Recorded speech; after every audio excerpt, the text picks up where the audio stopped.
इस इंतखाबी मुहिम में, इंतखाबी तशरीह में खास तौर पर पहली से तशरीफ आए हैं हमारे मुन्ना भाई, दानिश भाई, अहमद अली खान साहब, हमारे दूसरे साथी आसिफ भाई, हमारे गाजा भाई और नौजवान साथियों, बुजुर्गों, बस से पर्दा बैठकर मेरी आवाज सुनने वाली मेरी माओ बहनों, ये मासूम बच्चों, अस्सलाम वालेकुम। ये इंतखाबी जलसा नहीं बल्कि एक छोटी कॉर्नर मीटिंग है जिसमें आप शरीक हुए हैं। मैं आपको ये बताने के लिए खड़ा हूं कि सियासत किस लिए की जाए, एमएलए क्यों चुनकर दिया जाए, एमपी क्यों चुनकर दिया जाए। एक साहब एमपी हुआ करते थे, अब एमपी का इंतखाब हारने के बाद एक सीढ़ी नीचे उतरकर असेंबली का इंतखाब करने जा रहे हैं। मुझे पूरी उम्मीद है कि वो इंतखाब भी हारेंगे, फिर इसके बाद कारपोरेशन के इंतखाब में खड़े हो जाएंगे। राजा भाई और तमाम दोस्तों भाइयों से मैं कहना चाहता हूँ, जो सियासत की कुर्सी से चिपक कर रहना चाहता है, उसका मकसद अवाम की बहबूद और फलाह नहीं है, उसका मकसद सिर्फ पैसे कमाना है। बहरहाल मैं उस पाखंडी की बात नहीं करना चाहता, मैं उस दलाल की बात नहीं करना चाहता, मैं उस एजेंट की बात नहीं करना चाहता जो आपका हमारा सौदा कर रहा है। वो विधान परिषद के चुनाव हो या असेंबली के इंतखाबात हो, सौदेबाजी का मास्टर है।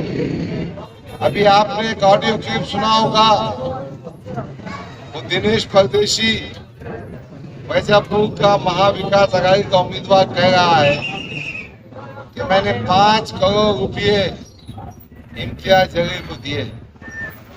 परभनी में क्या हुआ, दूसरे मुकामात पर क्या हुआ, और ये फुकटिया हमको बोला इनके पास पैसे कहाँ से आते। अरे नंगे तेरे जेब सीए वाले हैं, तू 5 साल एमएलए 5 साल एमपी था और तूने कभी जेब में हाथ नहीं डाला, तूने कभी किसी की मदद नहीं की। किराटपुरे में 2 बच्चे शहीद हो गए। हमारे दोस्त असगर का बेटा जवान साहब बच्चा पुलिस की गोली से, आंसू गोले के मार से शहीद हो गया। मुनीर भाई फैज कॉम्प्लेक्स में शहीद हो गए। और फिर भी फसाद की जिम्मेदारी हमारे मासूम नौजवानों पर डालता है। इसके कारस्तानियों की स्टोरी बहुत लंबी है, मैं वो कहना नहीं चाहता। आमतौर पर एक आधे खानदान में एक आध बच्चा खराब निकलता है तो ये कहा जाता है कि पुट्टा खराब निकला। खानदान तो ठीक है, मगर जब पुट्टे का बाप तो बोलता है कि मैं जिम्मेदार हूँ, तो मैं खानदान को क्या कहूँ। हमारे मजलिस के किसी बड़े लीडर ने कहा कि गफ्फार खानी साहब, नाम तो नहीं लिया उन्होंने, कि कहा कि 70 साल के हो गए हैं,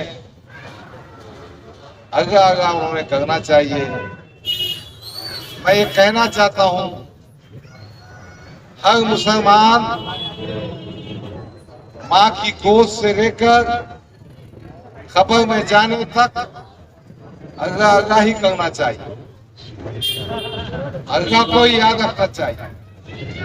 और अल्लाह ने ही सिखाया है कि मुसलमान को भी अवामी मसाइल में दिल धड़कना चाहिए, अवाम की खिदमत करना चाहिए, चाहे आपके पास ओहदा हो या ओहदा ना हो। मैं एक छोटी सी बात जो तारीख की बहुत बड़ी हकीकत है आपको सुनाना चाहता हूं। मेरे आका, हमारे दिलों की धड़कन, हमारी इज्जत आबरू, हमारी मोहब्बत, खातिमुन नबीन, सरवर कौनैन, सैयदुल अंबिया हजरत मोहम्मद मुस्तफा सल्लल्लाहु अलैहि वसल्लम पर नबूवत आने से पहले वो गारे हिरा में जाकर बैठते थे। गारे हिरा में अकेले अल्लाह की रूह में बैठते थे, अल्लाह की याद में बैठते थे। नबूवत नहीं हुई थी। उस गारे हिरा में पहली बार जिब्रील सलाम आए, उन्होंने उनसे मौनिका किया। मौनिका बोले तो गले मिले ऐसे, और मौनिका करने के बाद हुजूर पर कपकपी ताली हो गई। ये तेज तेज मकान पहुंचे। मकान पहुंचकर उम्मत की माँ वो अजीम खातून खुतैतुल कबरा से कहा रज़ियल्लाहु तआला अन्हा कि मेरी जान को धोखा मालूम होता है। हजरत खदीजा तो कुबरा रज़ियल्लाहु तआला अन्हा ने कहा आपकी जान को धोखा नहीं हो सकता, आपकी जान महफूज रहेगी। हजरत खदीजा कुबरा ने कहा आप गरीबों के काम आते हैं, आप बेवाओं की मदद करते हैं, यतीमों का सहारा बनते हैं, और आप गरीबों मिस्किनों का साथ देते हैं, आप अमानत की हिफाजत करते हैं। हुज़ूर सल्लल्लाहु अलैहि वसल्लम नबी नहीं बने थे, मगर नबी के औसाफ ये थे कि वो इंसानों के काम करते थे। He was a great social worker, एक समाजी खिदमतगार, समाज की खिदमत करने वाले थे।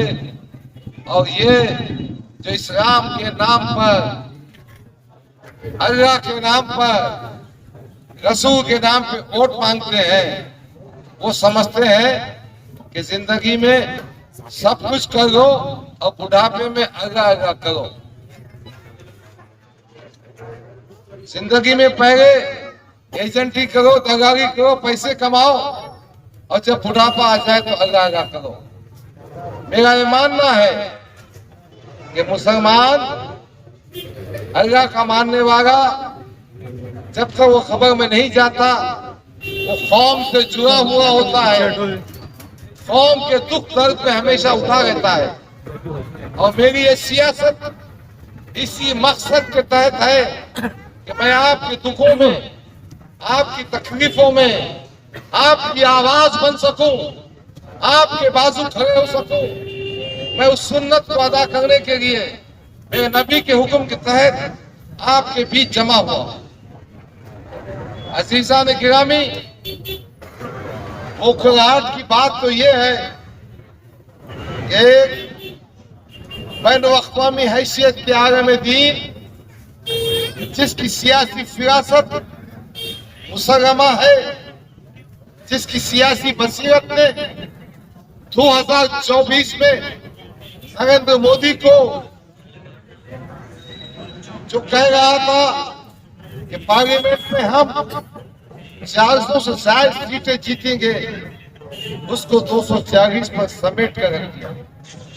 ये मोहतरम खलील रहमान सज्जाद रहमानी साहब थे, सज्जाद नोमानी साहब थे, जिन्होंने 2000 के पार्लियामेंट 24 के पार्लिमानी इंतखाबात से पहले मुसलमानों को सबक दिया कि वोटिंग का रजिस्ट्रेशन करो, आपके नाम वोटर लिस्ट में आना चाहिए। ये पैगाम दिया कि आप वोटों का आप इस्तेमाल कीजिए। फिर ये कोशिश की कि हिंदुस्तान की सेक्युलर पार्टियों को जमा किया जाए। राहुल गांधी की इंडियन नेशनल कांग्रेस, अखिलेश यादव की समाजवादी, उद्धव ठाकरे की बाला साहब ठाकरे शिवसेना, शरद पवार की समाजवादी पार्टी, आम आदमी पार्टी, इन सब को संगठित कर एक मुत्तफका महाज बनाया जिसे इंडिया कहते हैं, ताकि फिरका परस्त ताकतों को रोका जाए। यही फिरका परस्त ताकतें हिजाब के मसले पर, सुबह के गोश्त की सभी के मसले पर, कॉमन सिविल कोड के मसले पर, शरीयत के मसले पर, ट्रिपल तलाक के मसले पर आपको निशाना बना रही है। ये सज्जाद नोमानी की बसीरत थी कि उन्होंने मोदी को मेजॉरिटी हासिल करने से रोक दिया।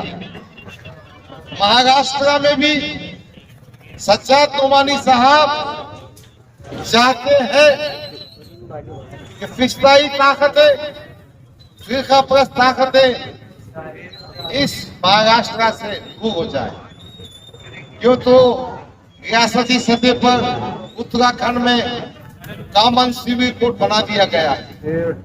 उत्तराखंड में बुलडोजर चलाए जा रहे हैं। इसलिए सज्जाद नोमानी ने बड़ी मशवरे के बाद, मेहनतों के बाद तकरीबन 267 हल्कों में महाविकास आघाड़ी की तारीफ। 17 ऐसे हल्के हैं जो महाविकास आघाड़ी के उम्मीदवार नहीं है, मगर वहां उन्होंने तारीफ दाखिल। उसमें से यह औरंगाबाद मशरकी असेंबली का हल्का भी आता है। उन्होंने तारीफ क्या डिक्लेयर की, इनके तन बदन में आग लग गई, ये अपनी औकात के बाहर आ गए, ये अपनी हैसियत के बाहर आ गए। ये जो कहते थे उलमाए किराम हमारे सरों के ताज है, इनके खत्मों के पास बैठकर फोटो निकालकर एक इंप्रेशन देते थे कि हम उलमाए किराम की इज्जत करते हैं, तमाम हदों को पार कर दिया। मैं आपसे यह कहना चाहता हूं, आप सोशल मीडिया में, इंस्टाग्राम पे जाइए, फेसबुक पे जाइए, व्हाट्सएप पे जाइए और उन तमाम शख्सियतों को कंडेम कीजिए जो इस अजीम आलिम दीन सज्जाद नोमानी पर रकीक, गंदी, भद्दी, बेहुदा तहकीकें कर रहे हैं। मेरे नौजवान दोस्तों, साथियों,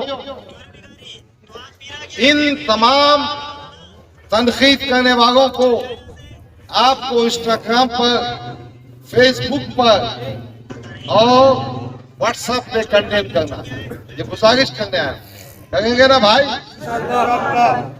आपको सज्जाद नोमानी की तारीफ करना, आपको ये कहना है कि उलमाए दीन की हैसियत नबी के वारिसीन की है, नबी के नायबीन की है।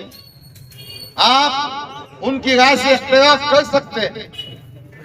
पार्लियामेंट में ये फुटेकू तारीफ हुई तो बड़ा छापा था बयान, सज्जाद नोमानी की तारीफ, सज्जाद नोमानी की तारीफ। और जैसे इस हल्के में उसको तारीफ नहीं की गई, ये आग पकड़ा हो गए और गंदी गंदी बातें करने लगे। मैं आपसे गुजारिश करता हूं, इंतखाबात आएंगे, इंतखाबात जाएंगे, मगर उलमाए किराम की हैसियत क़यामत तक वारिसीन नबी की रहेगी। उलमा के खिलाफ बात करने वाली हैसियत नाकाबिल बर्दाश्त है। खा कोई सियासी तौर पर कितना भी बड़ा हो, वो उलमा की जूती को पहुंच नहीं सकता, वो उलमा की बेइज्जती कर नहीं सकता। इंसाफ रखना अपनी जगह। अगर उनकी बेइज्जती करेंगे तो आप उनको सबक सिखाइए, उनको धोल चटाइए।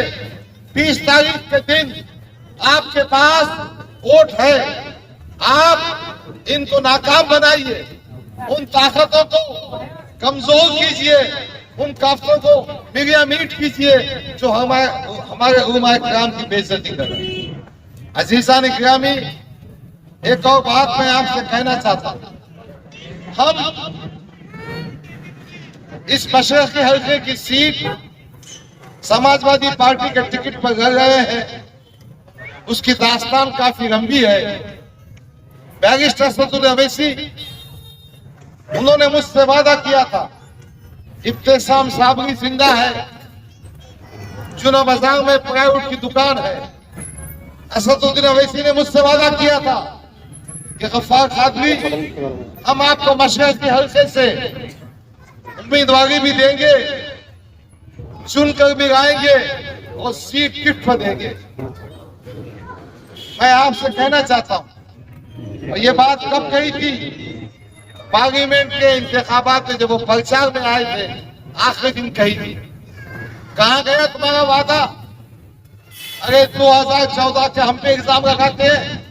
असदुद्दीन अवैसी, अगर मैं इतना ही खराब था, जब मैं इतना ही बुरा था, तो छकपकाने के बाद 10 साल पार्टी में रखे तुमने मेरे को।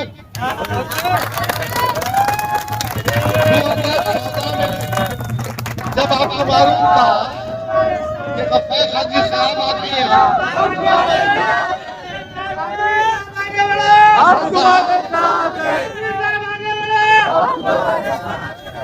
साहब, मैं इस मंच से कहना चाहता हूँ, खुदा के वास्ते अपनी हैसियत को कम मत कीजिए।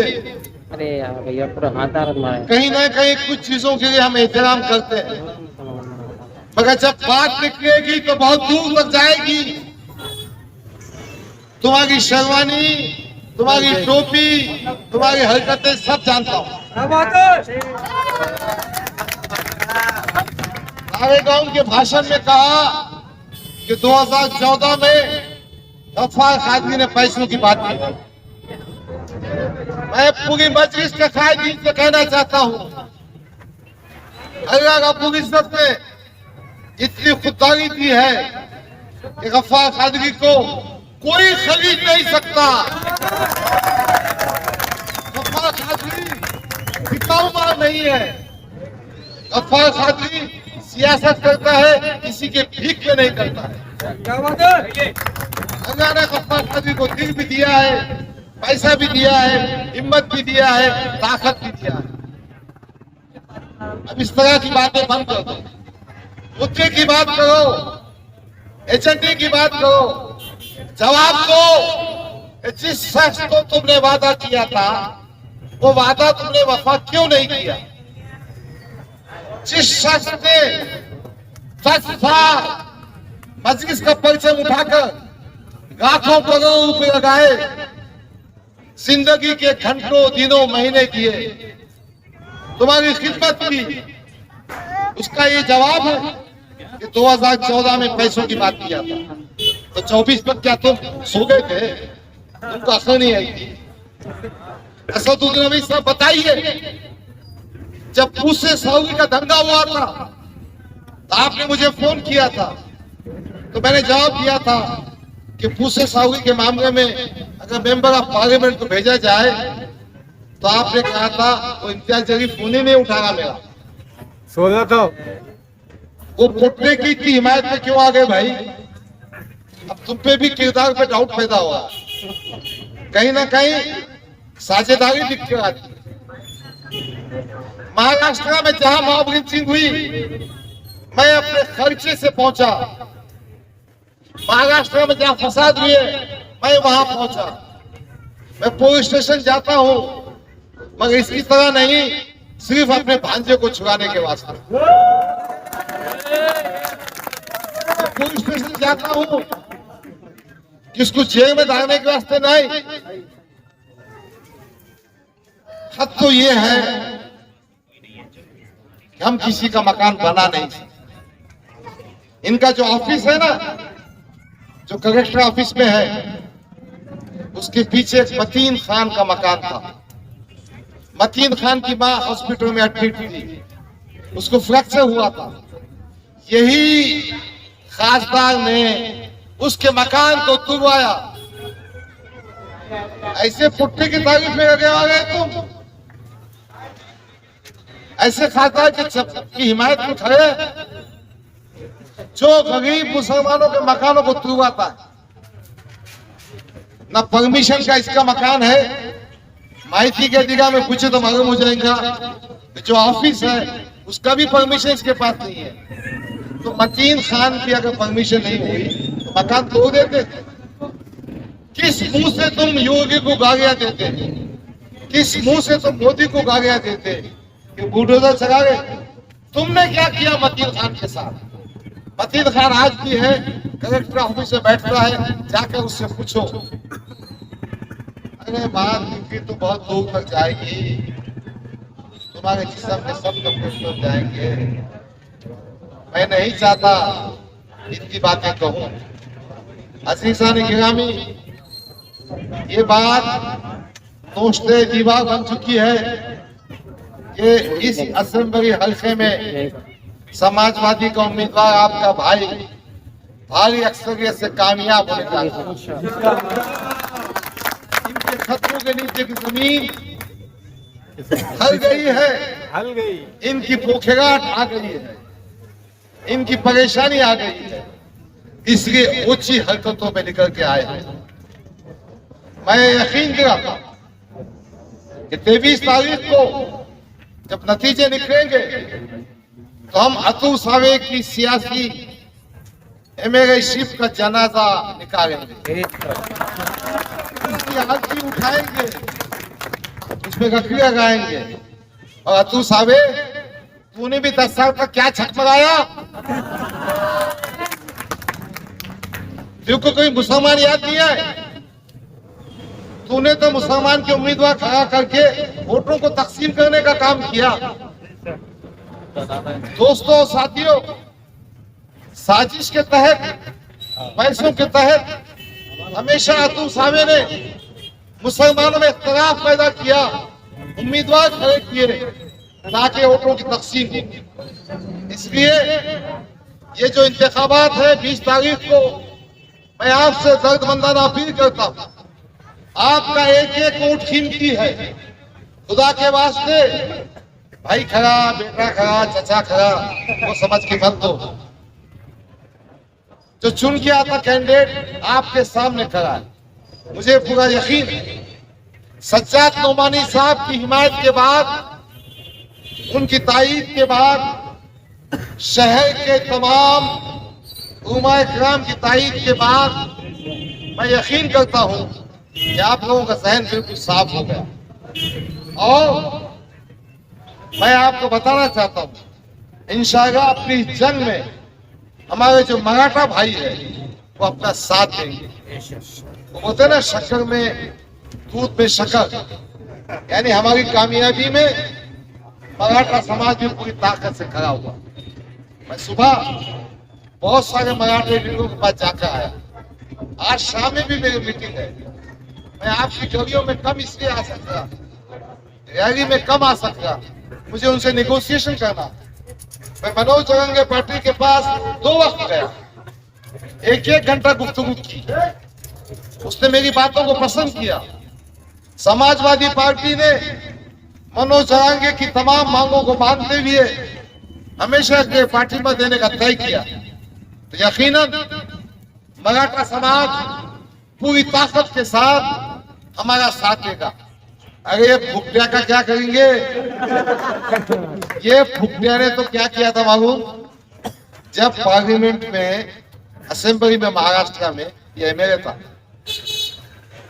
एक कानून मराठा रिजर्वेशन का पास हुआ, उसके खिलाफ बॉम्बे हाई कोर्ट में याचिका दाखिल की थी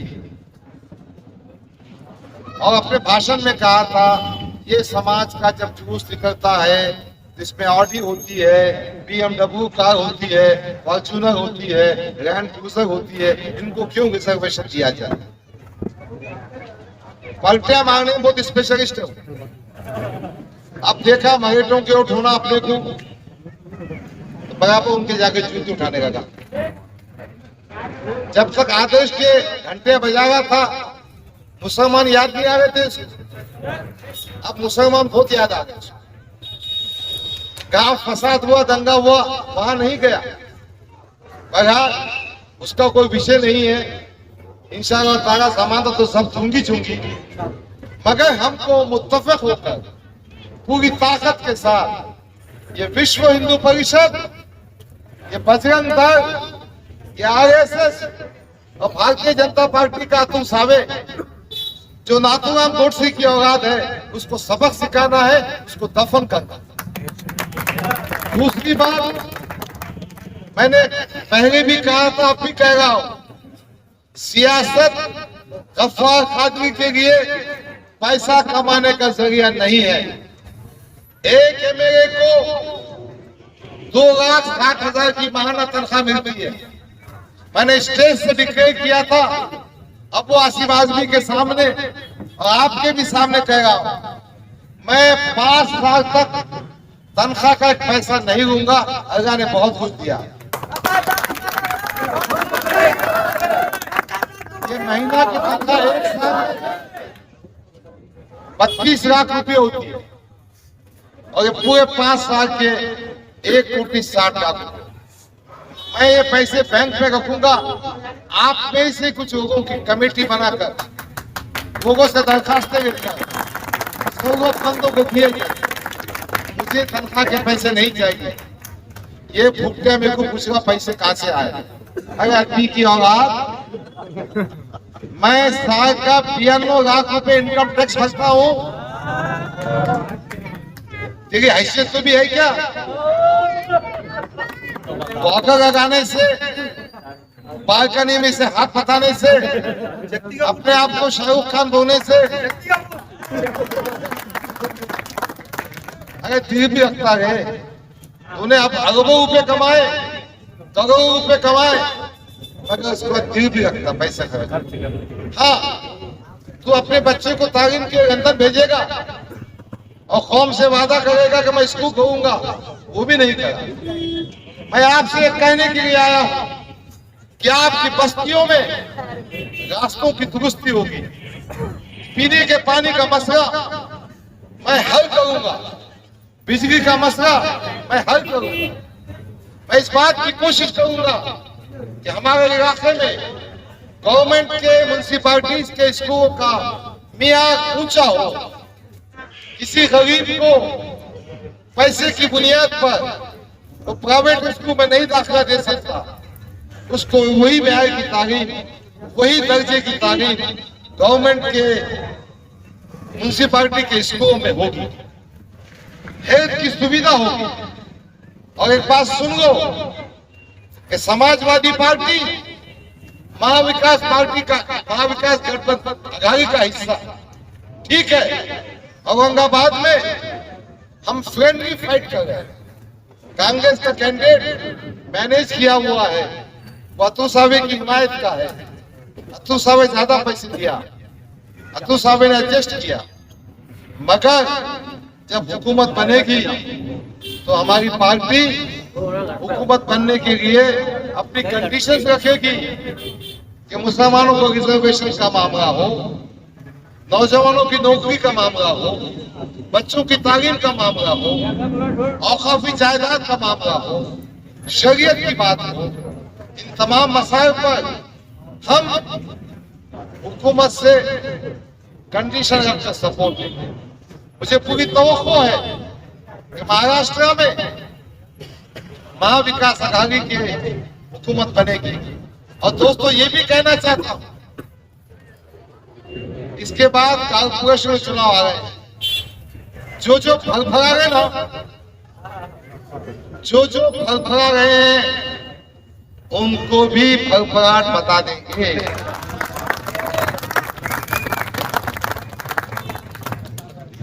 जो जूते उठाते फिर गए हैं और किसी ने तो यहां तक हद कर दी। मुझे बड़े दुख के साथ कहना पड़ता है, सज्जाद नोमानी की फोटो पर कुछ हरकत कर दी। अब मैं सुन रहे देगा तो इंशाअल्लाह ताला सियासी तौर पर देश तो नाबूद कर दूंगा इंशाअल्लाह। मैं तमाम सियासी लीडरों से कहना चाहता हूं, ज्यादा झक मत लगाओ,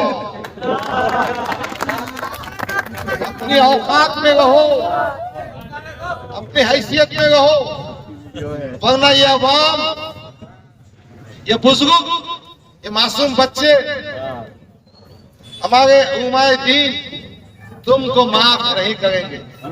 और हाँ, एक गुजारिश आखिर में करता हूं कि 20 तारीख को पूरे इत्तेफाक, इज्तिमाइयत के साथ, पूरे इत्तेहाद के साथ आपके घर का एक एक वोट जो निशानी साइकिल है, ईवीएम मशीन पर 5वें नंबर पर है, उसके बटन को दबाकर कामयाब कर भाई।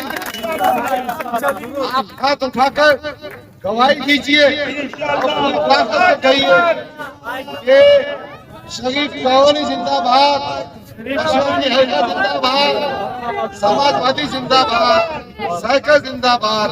शुक्रिया, खुदा हाफिज़।